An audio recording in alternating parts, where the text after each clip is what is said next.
Boom. All right, dude. Welcome to the podcast, which currently has no name, unfortunately. I'm working on that.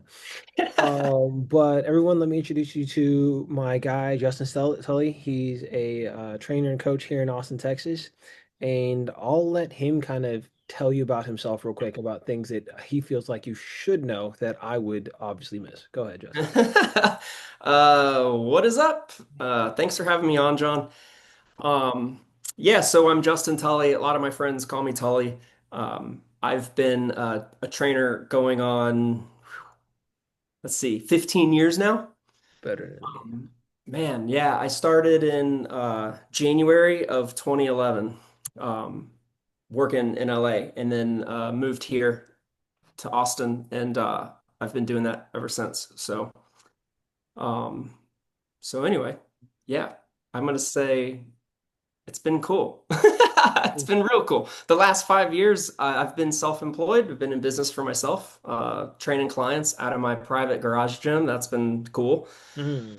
and um, and it's been a way different experience than anything working in the corporate world. So yeah. Well, I'm probably going to ask you like a couple questions about that experience as far as corporate world, what you're currently doing. But I would like Cool. to note, everyone, when I first met Justin Tully, he introduced himself as Tully, and I had just been like deep into Game of Thrones, right?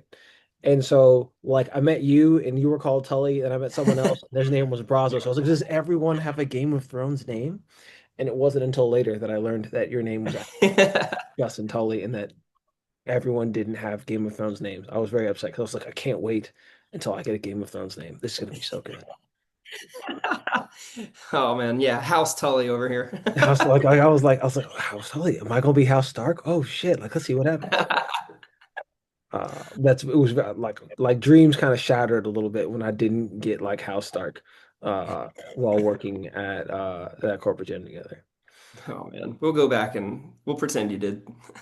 Well, thank you. We're gonna rewrite this, Yeah. and I was House Stark at 24 Hour Fitness, and it was amazing. All right, dude. So you said you've been in the industry for 15 years. You're obviously like a veteran coach and trainer. You're independent, which it takes and requires some skills and tools within itself. As someone who's been in the gym, or sorry, been a trainer and in the fitness industry for 15 years, you've probably seen people with various approaches, training styles, methodologies, someone who's worked independently as well as like with a corporate gym. What would you say, or if you do even have one, would you say you have like a special approach, a specialty, something that makes you unique, or why people would want to come work with Tully? Okay, yeah, I think whew, it's a loaded question. I have a large, long stemming background in acting in the entertainment industry. Um, I would say, I would suggest that like influences my approach and makes it fun and lighthearted and personable. Um, but I don't, I don't, I don't think I have a specialty in terms of, actually, I'll tell you this. All right. So where I find most success with my clients is strength training and then weight loss.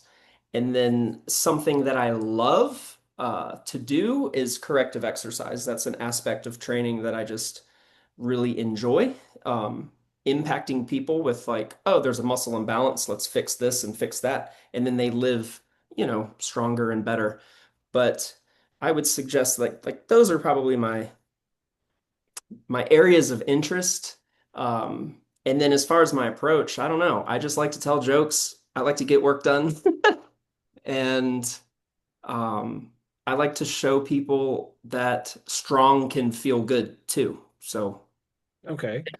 So just to make sure, I'd like to make sure I understand, because like you had like a lot of touch points. So like you're like, well, I worked in like entertainment industry, guys. Y'all don't know this. Like my man was actually in like some like TV shows that you've probably seen that you don't remember. But like my man, I learned this later on in life, and I had no idea. So I'll probably ask you. I might ask you to highlight at one point in time in the end, like yeah. what shows you're actually in. But I think you said corrective exercise is big for you. I think you said weight loss. Was that in there? Yeah, yeah, strength training and weight loss. I think Strength those are training, weight loss. the big, that's what we all work on as 100%. trainers for the most part. When you say corrective exercise, because some people might think like, hey, corrective exercise means like physical therapy, corrective exercise means like I hurt myself.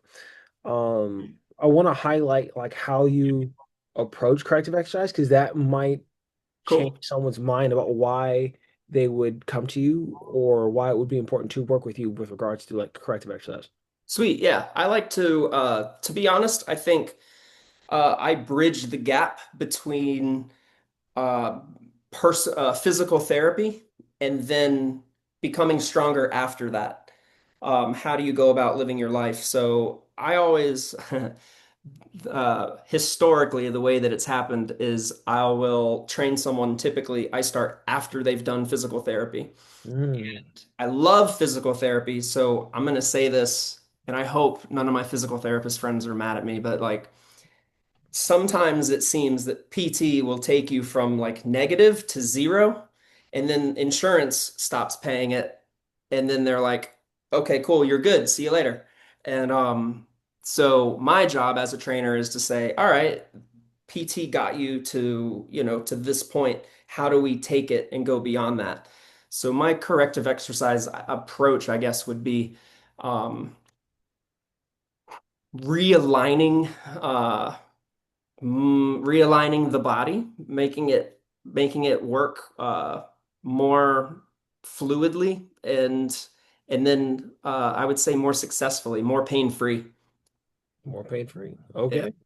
So essentially, where you come into play or where your area of expertise would be, when and maybe even your specialty approach would be realignment from taking you from like zero wherever like you were at post physical therapy, zero, maybe like a one, two, to feeling good and being more aligned as you go about your fitness journey. Yeah, for sure. Yeah, I like that. I'm gonna write that down later, actually.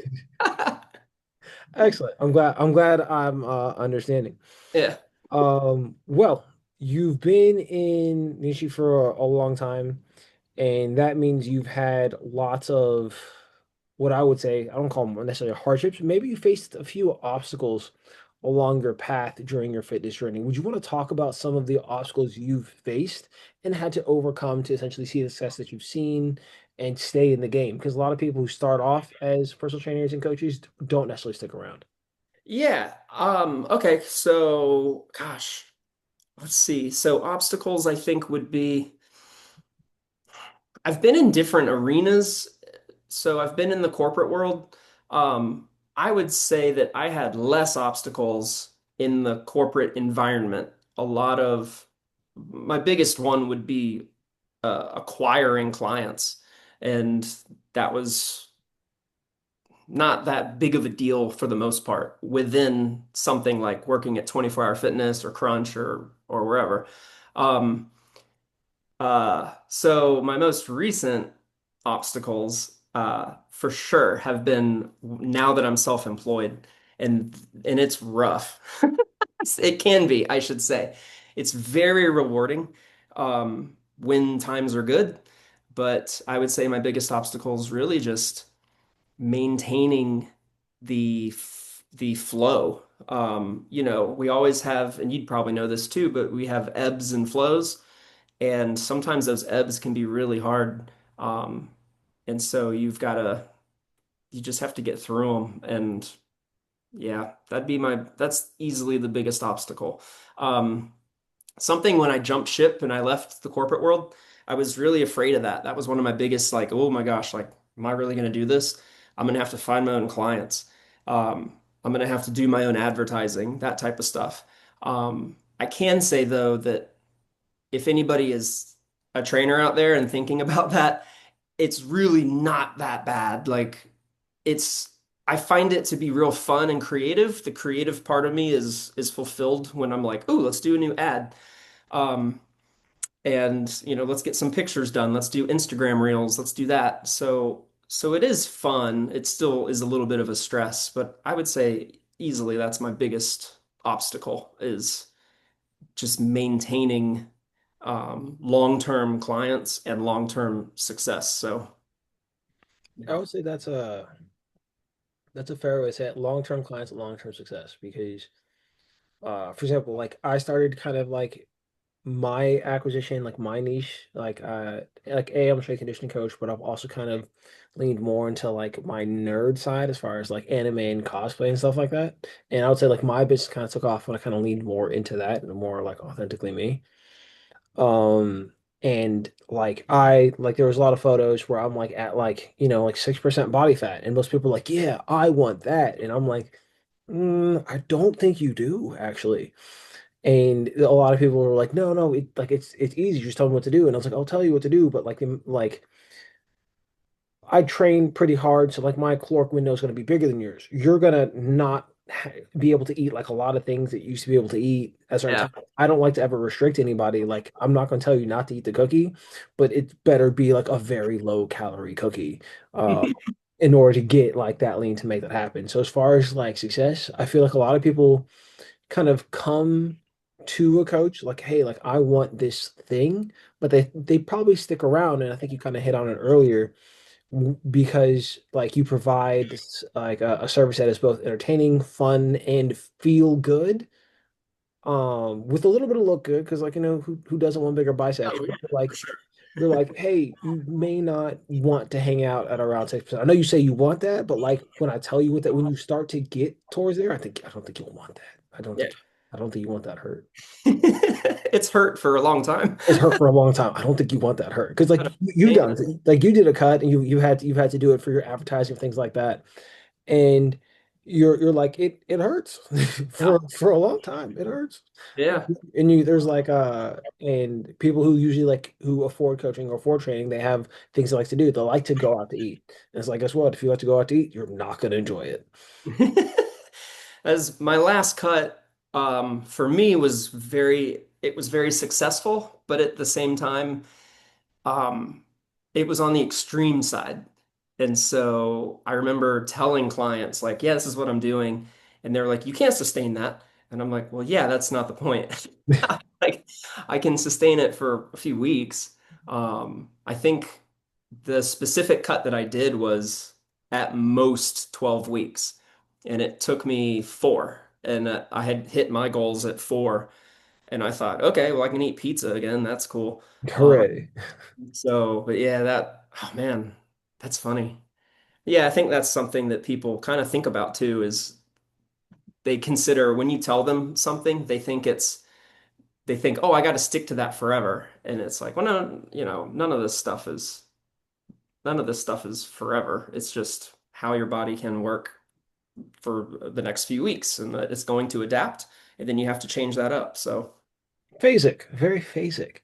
yeah, Um, it's a good word. as as a coach who's gone from like working in the corporate world to working independent, you're someone, the services that you offer, the things that you do, have those shifted since you went from corporate to private? Like, do you offer more things? Do you do like for example, like when I was at a corporate gym when we were there, someone couldn't just pay me for let's say like programming or just see me online or get like my workouts updated. Are there services that you get to offer now, or are there things that you get to do now that you're no longer at like the corporate gym? I think yes would be my official answer. I tried to do some of this at like within a corporate environment. Um, but your biggest success in corporate is to train clients. Um, now that I'm out of that, I would say that my services have shifted. I pretty much still my bread and butter is training one-on-one in-person sessions. But I also do online coaching, and then I sell programs. And that's been the program design part of it has been kind of a new endeavor, and it's been real fun and fulfilling. It's got some of that creative aspect, and then um, I try everything that I write. So I'll create a program, and then typically I'll go through it for 6 weeks, and then make my little changes and be like, I didn't like that. I liked this. This I can hype up, and then I put it on my website for sale. Well, make sure to send me that link at some point later so I can kind of put that in like the caption of this podcast video so people can check out the links to your programs if you're interested to see what your programs look like or what you tried or experimented with or updated or so on and so forth. Okay, cool. Yeah, I'd love that. It's I mean, I'll send it to you, but tullytrains.com. Totally.com. All right, make it easy. And then obviously it'll be in the caption team for anyone who wants to check out that website and see what his 6 week kind of programs look like. And it's really cool that you try your own stuff.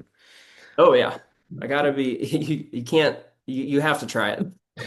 That's Yeah. like gotta see if it works. Yes. Am I going to kill this person? Oh yes, Yeah. this will definitely kill the race. All right. No, no. Uh, that's fair. One of the other questions I wanted to ask you was, so like obviously, I'm not sure if you ever saw like the Chronicles of Riddick, but like to me, something that resonated with that to being like kind of like a solo entrepreneur is you keep what you kill. Um, and once again, I'm just a nerd, but that kind of feels like what it is as far as like being an entrepreneur, being coached by yourself. Essentially, like you have to go out, you have to get it, and then you have to provide like an amazing service that someone else A, not necessarily won't have, but B, that makes the person that you just interacted with want to stay, right? So essentially, you keep what you kill. Um, and that takes a lot of time to once again to acquire acquisition because you don't have a marketing team. You are your marketing team. So Right. when you're not working, you're then learning how to market. I am horrible at social media and how to make stuff work. Don't you dare ask me to do a TikTok dance. So like a lot of that stuff can get kind of hard as far as like marketing is concerned and doing that. And so time can be not a hot commodity, but like a rare commodity. I guess what I'm trying to say is how does work impact or affect your personal life? Um, well, okay, yeah. My personal life I would say has decreased a little bit. Some of that is the nature of the business, where you're in, I would say any entrepreneur uh, sacrifices some personal life. And then on a personal note, I've had to dedicate time. This is kind of a side note, but I've recently had to dedicate time. Like I'm going out, I'm going downtown, and I'm by myself, by the way, because I'm an entrepreneur, so I don't have a huge collection of going out buddies either. But I'm offended that I'm not included in your going out buddies. We'll talk about this after the episode. we will go out soon then. But yeah, it's like I feel like my personal life, I sacrificed a little bit for it. I do make time, but I have to actually write it out and put it on my schedule and be like, okay, we're going out. Um, I would say, and then I sacrifice that time for exactly what you're talking about, is the Reels online presence, I guess, is the best way to put it. Um, I would never want to call myself an influencer. Like I'd never, my goal isn't to just continue to post online. Like, but I post online only because I want to get information out. So I don't know. How do you, gosh, man, what's the line, right? Like, where do you draw the line at that? I don't want to be an influencer, but I want to be an online coach.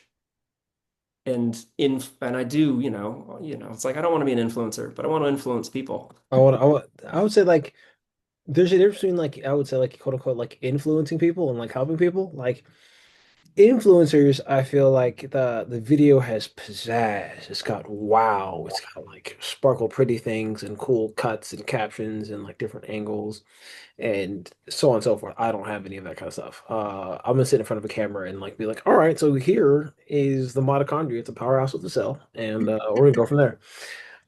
Is like is would be the example of like giving out free information versus like trying to be an influencer.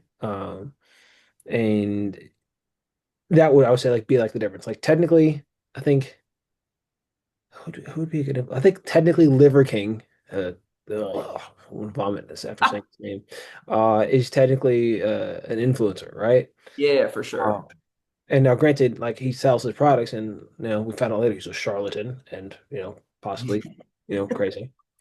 But like that's technically like influencer stuff. Like he posts his workouts, he does cool stuff, and he does also provide like some information on occasion. Some of it is utter nonsense, but he provides information. But he's not selling a service in a sense that helps you take the information that he's giving you and like equip you with more tools or the right perspective how to handle it, right? Because like I can tell you how to build a fire. Like you just need some kindling and some wood and a couple sticks, right? Yeah. I just told you how to build a fire. If I told me this information, it was like, all right, John, go build a fire. I'd be like, I don't know what that means or how to do that, right? Like just because you have the information doesn't necessarily mean that you will Be able to necessarily execute. see the success you want to see. Yeah. So total side note, and this might be kind of a funny thing, is I recently learned about, I think his name's Brian, Yeah. but I like only because of his beef with Joe Rogan. And it was like I was completely surprised and I thought, who is this Liver King guy? And this is just a few weeks ago. And I thought, I when I was reading the news, it was funny. I thought, is he's driving to Joe Rogan's place? Like I just assumed he was from LA because of how tan and jacked he was. And I was just like, man, he's making that's an awful long road trip. And then I found out he lives in Dripping. I'm like, okay, I had no idea about this guy. Like, so many of my friends were like, dude, you're so lucky. And I'm like, yeah. I said, now I know. So the bubble has been popped. But yeah, it was nice living my life when he was not relevant in it. Absolute Liver King. Like I wish I could go back to such a time. Uh, Good old Liver King. because he almost made me believe. I was like, maybe he is one of those genetic freaks that doesn't take like steroids. No, he's not. Yeah, Uh, yeah. but They rarely are, I think. story for a different day. Yeah. All right, dude. Those are the main questions I want to ask. Is there any information or wisdom that you would like to impart on the audience before we like wrap up? Oh, wisdom, information. I think let me think, the best thing I can convey would be, well, who am I speaking to? You want me to talk to? Good question, good counter question. I'll say this. All right, speak to a potential client and then speak to someone who wants to be a coach. All right, all right. Okay, so potential clients, like, find, you don't have to find a coach that has a wild take on life. That would probably be something that I would impart right away is like they don't need to have a million followers. Um, they don't need to have like a crazy thought about like steroids usage, I guess is one or whatever. I think try to find someone who's actively learning. If you're looking for a coach, someone who's tried a bunch of stuff, someone who's been in the game for a while. Um, and someone who I'm pretty sure I heard it. It may have been at some point recently. It may have been with you, but if you find a coach and the answer is it depends, that's the kind of coach you need, is like someone who can give you those answers of like, well, it depends. And I get that a lot. What's the best program for this? Well, it depends. What's the best nutrition for this? Again, it depends. And so those are the answers you're looking for. Um, if you're a trainer and you're looking to get into it or get into training, um, it's really hard. It can be hard, but it's very fulfilling. Um, it was the biggest reason I wanted to be an actor, actually, was to have a platform that um, I could affect people positively. And thank God that didn't work out because now actors open their mouths and I'm like, shut up. Shut up. But it's really cool. Affecting people positively is your mark on the world, so or it can be. And so I don't know, I would just say go for it and try it for a few years and then love it. Hopefully you fall in love with it. There we go. I like that. Well, we have a tradition here at the podcast that's currently unnamed, in that you get to name your episode. What would you like this episode to be called? Oh my gosh. Okay, so um it should be called something like Tully. Tully from House Tully? Tully, Tully from House Tully is the name of this episode, and I That'd be kind of fun. Tully question mark Tully from House Tully. Let's go. I Tully? Dude, thank you for making time to hop on this podcast this episode with me today. Like, I truly appreciate it. I'll let you know when it's up and when it's shared. Obviously, I'll put your website in it for all those who don't know. I think it's tullytrainsatx.com. It's changed now, just tullytrains.com. Tully Trains. Did it used to be Tully Trains ATX? Yeah, it used to have the ATX. I swapped it out. Look at me knowing where you started and where I you are know. now. Look at Way back. All right, for those who don't know, I know Tully. See, I've been there from the beginning. Uh, all right, so that's gonna be the end of the episode. Yeah. Thank you for hopping on here with me, and obviously, I'll talk to you real soon. I Yeah. don't think we need to do any reshoots, so that's exciting news. Cool. And you're a fan, fucking tastic. Oh, no, probably shouldn't be cursing that much. Obviously, I think you're great, and I'll talk to you soon. All right, bro. Yeah. Thank you. Thanks for having me. I appreciate you. You're welcome, bro. All Later. right. Bye.